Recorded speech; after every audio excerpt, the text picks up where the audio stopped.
আসো।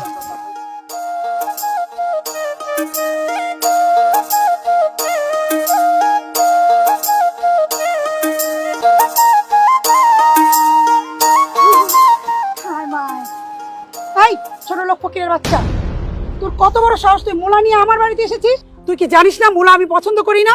হ্যাঁ, এখন এই মুহূর্তে মুলা ফেল। এই খবরদার জামাই বাবাজি, গলা থেকে একেবারে বানা নামাবে না। মুলা আমি খুব পছন্দ করি, আমার কাছে এই মুলা সোনার চেয়ে দামি। বাবা তুমি এসব কি বলতেছো? মূলা একটা সস্তা জিনিস, আর আমাকে যদি মূলা মাগনা হতাম তো তাও খাবো না। শালিকা, তুমি এটা কি কথা কইলা? বর্তমানে মূলার কেজি 80 টাকা, কোন কোন জায়গায় 100 টাকা বিক্রি করা হয়। তুমি জানো 20 বিঘা জমির মধ্যে মূলা চাষ করছি, সেই মূলা বিক্রি করে একটা ট্রাক্টর কিনছি। অনেক চিন্তা ভাবনা করে দেখলাম আমার শ্বশুর আব্বা যেহেতু মূলা পছন্দ করে, তাই নিজের খেতের কটা মূলা নিয়ে আইছি। শুধু তাই না, এই দেখো মুরগি পর্যন্ত নিয়ে আইছি। আরে তুমি কাগলকে কি কইতাছো? হ্যাঁ, মুলা যে কতটা দামি জিনিস সেটা কি ওরা বুঝবো? মানে মুলার মর্ম তো ওরা কোনোদিনও বুঝবো না যে আসলে মুলা কি জিনিস। দেখেন আপা, আমি কিন্তু আপনারা সম্মান করি। এই যে মুরগি, হ্যাঁ, আমার আম্মা মানে শাশুড়ি আম্মা দেশি মুরগি খাইতে খুব পছন্দ করে। বাজারে গেছিলাম, দেশি মুরগি খুঁজে পাই নাই, এই যে বড় বড় লাল লাল পাকিস্তানি মুরগি আনছি। আমার আম্মা যদি মানে শাশুড়ি আম্মা যদি এই মুরগি খাইতে পছন্দ না করতো, আমি কিন্তু এই গন্ধওয়ালা মুরগি আমার হাতে নিতাম না। শ্বশুর আব্বা, মানুষের টাকা হইলে বুঝে এরকম ভাইরা ভাইয়ের মতো হয়ে যায়। হ্যাঁ বাবা, তুমি একেবারে ঠিক বলেছো। কিছু মানুষ আছে ওরকম গলার মধ্যে ওই টাকার মালা ঝুলিয়ে বুঝলে প্রমাণ করতে চায় আমরা অনেক বড় লোক, দেখায় আর কি মানুষকে। মা, বাবা কিন্তু তোমার জামাইকে অপমান করতেছে। বাবা, মানি লোকের মান থাকে, আর জাগো কিনা কোনো মানেই নাই, তাকে হাজার অপমান করলেও তাকে গায়ে লাগে।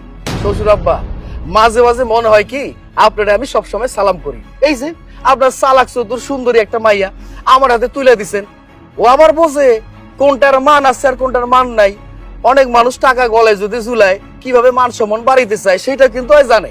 এতক্ষণ অনেক সহ্য করছে আর না। আরে বাবা, তুমি জানো না পাগলে কিনা বলে আর ছাগলে কিনা খায়? তুমি ওদের কথা কান দিও না তো। তোমার জন্য পায়েস রান্না করেছি, পায়েস খাও, নাও। শ্বশুর আব্বা, তাইলে কি আমরা ছাগল? আরে না না বাবাজি, পাগলের কথা কান দিতে নেই। শোনো, অনেক গরম পড়েছে, এনাও সব তো কে নাও। এই নাও। আর চলো আমরা উপরে যাই, উপরে কি চা নাস্তা খাই। চলো চলো চলো।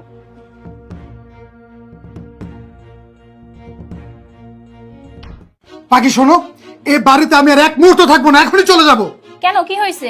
কেন কি হয়েছে তুমি বুঝতে পারতেছো না? তোমার কি নাক নেই নাকি ঠান্ডা লেগেছে? তোমার নাকে কি কোনো গন্ধ আসে না? এত ঘুরিয়ে পেঁচে বলার কি আছে? যা বলবা সরাসরি বলো। সোজাসুজি বলার কি আছে? পুরো বাড়িতে মুলার গন্ধে ভরে গেছে, থাকাই যাচ্ছে না এই বাড়িতে। হ্যাঁ তাই তো, পুরো বাসা তো মূলার গন্ধে একদম ভরেই গেছে। দাঁড়াও আমি দেখতেছি। আমি বলার পরে পুরো বাড়িতে মুলার গন্ধ। এতক্ষণে তোমার হুঁশ ফিরে আসছে না? একেই বলে শুনে শুনে মুসলমান। শোনো, এত কথা না বলে মাকে ডাক দাও, আমি মার কাছ থেকে বিদায় নিয়ে চলে যাব। এ বাড়িতে মুলার গন্ধে থাকা যাচ্ছে না। আচ্ছা তুমি একটু চুপ করো। ওই ছোট লোকের বাচ্চাকে কিভাবে বাসা থেকে বের করতে হয় সেটা আমি দেখতেছি। হ্যাঁ যাও যাও, যা করো তাড়াতাড়ি করো, তা না হলে আমি তোমাকে রেখেই চলে যাব। আরে চলে যাবে মানে? আরে সবই তো মাত্র এলে। শোনো বাবা, কিছু কিছু জামাই আছে বুঝলে, শ্বশুর বাড়ি এলে যাবার আর নামই নেয় না। না শ্বশুর আব্বা, খেতের মেলা কাম পইরা আছে। আমি তো আপনার ছোট জামাইয়ের মতো না যে বাতাসি টাকা উড়ে আইব। তবে হ্যাঁ, বড় জামাই বাবাজি যত কিছুই বলো, আমার মাথায় আসে না যে আমার এই ছোট জামাই রাতারাতি এত টাকার মালিক হলো কি করে। তবে হ্যাঁ, সব বাবা মাই চায় হ্যাঁ তার মেয়ে আর মেয়ের জামাই সুখে থাকুক। থাক না শ্বশুর আব্বা, যারা যেমনে চলতে চায় তারা সেইভাবে চলতে দেন না। আমি কামলা মানুষ, খেতের কাজকর্ম করে খাই, এই সব বিষয়ে আমার শুনে কোনো লাভ নাই। শোনেন, আছে আছে মানে? আরে এই যে আছে। হ্যাঁ চলো চলো, বেলকনিতে যাই, সেফ জায়গায় চলো। চলেন, অনেকদিন একসাথে খাই না, আসেন। মা জানো, আমি যখন এমনি করে মুলা কাটি তখনই না আমার গরুর মাংসের কথা মনে পড়ে। মা, এমনি করে একদিন মুলা কাটটা গরুর মাংস দিয়ে রান্না করে খাইয়া দেখবো, যেই মজা লাগে একদম তোমার মুখের মধ্যে লাগা থাকবে। শোন, গরুর মাংসের মতো লাগুক আর খাসির মাংসের মতো লাগুক, আমি জীবনে কোনোদিন মুলা খাইনি আর খাবো না। বুঝছি, সবার পেটে তো আর সবকিছু সহ্য হয় না। এই যেমন ধরো কুকুরের পেটে ঘি সহ্য হয় না। তাই একদম বেশি কথা বলবি না। কম কথা বলবি। আর শোন, তোর এই মুলার টোলা সরা, এই মুলার গন্ধ আমার পেটের ভিতরে কেমন জানি করছে। মা, আমার মুলার গন্ধ যদি তোমার ভালো না লাগে তাহলে তুমি এখান থেকে চলে যাও, আমার এই অযথা ডিস্টার্ব করো না। যাও। ঠিক আছে, তাহলে তুই কর। আরে দারোগা সাহেব, আপনি এই সময় আমার বাড়িতে কি ব্যাপার বলুন তো? তেমন কিছু না, আসলাম একটু দরকারে। রাকিব কি আপনার ছোট জামাই? হ্যাঁ, আমার ছোট জামাই। কেন বলুন তো, কি হয়েছে? ওনাকে ডাকুন, ওনার সাথে কথা বলবো। আচ্ছা ঠিক আছে, রাখছি। ওই ছোট জামাই বাবাজি, একটু এদিকে আসো তো। জি বাবা, বলেন। আমি বলছি আপনি আমার সাথে কথা বলুন। না মানে সব কি এখানেই বলবো নাকি আপনি থানায় যাবেন? থানায় গেলে তো বুঝতে পারবেন। কেন ও আপনার সাথে থানায় যাবে কেন? আমার ছোট জামাই কি করেছে? আমাকে জিজ্ঞাসা না করে আপনার ছোট জামাইয়ের কাছে জিজ্ঞাসা করুন। তুমি কি করছো? তোমাকে পুলিশ থানায় যেতে বলতেছে কেন? জানি না কেন আমাকে থানায় যেতে বলছে, আমি তো কিছুই বুঝতে পারতেছি না। আপনি কিছুই বুঝতে পারতেছেন না?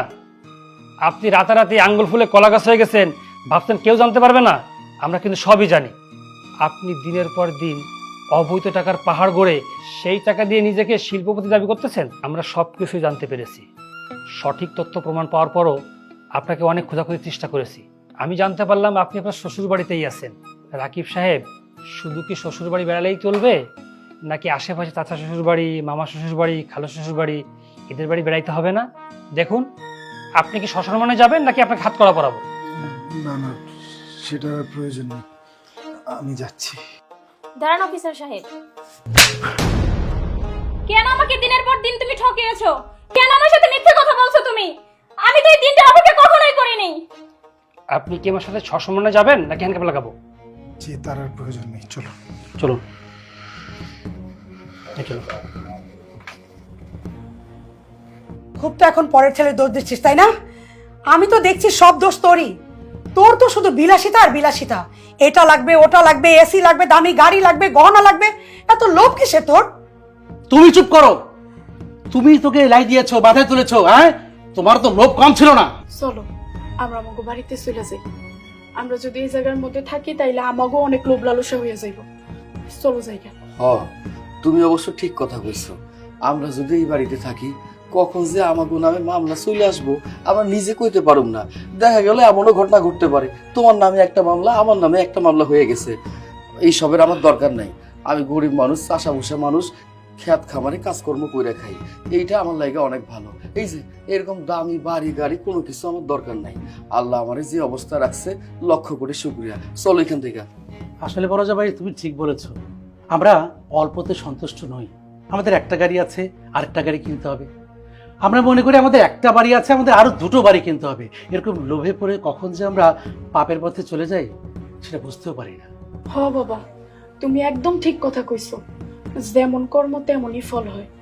এতদিনে বুঝলাম, বড় জামাই যদি হাতে করে এক প্যাকেট বিস্কুটও নিয়ে আসে, সেটাও হালাল পথের ইনকাম।